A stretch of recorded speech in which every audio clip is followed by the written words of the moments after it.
Hi hello. இன்றைக்கி வந்து பார்த்திங்கன்னா ஒரு சூப்பரான டிப்ஸ் தான் நம்ம வந்து பார்க்க போகிறோம். உங்களுக்கு நான் போடுற வீடியோலாம் பிடிச்சிருந்தா மறக்காமல் ஒரு லைக் பண்ணிவிட்டு அப்படியே என்னோடய சேனலை வந்து சப்ஸ்கிரைப் பண்ணிக்கோங்க அண்ட் ஃபாலோ பண்ணிக்கோங்க. லைனிங் எல்லாம் தண்ணியில் டிப் பண்ணாமல் வந்து ஸ்டிச் பண்ணாதீங்க.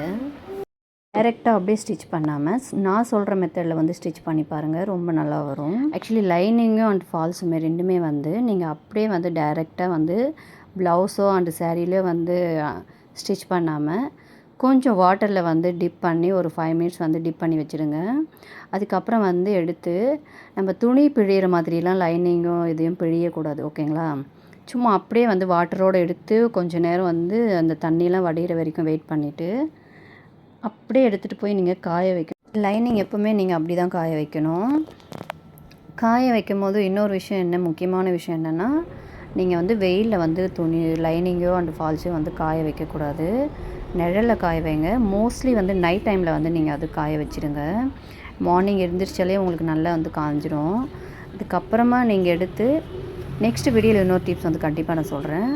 நான் சொன்ன டிப்ஸ் உங்களுக்கு பிடிச்சிருந்தா மறக்காமல் என்னை வந்து லைக் பண்ணிக்கோங்க. Thank you so much.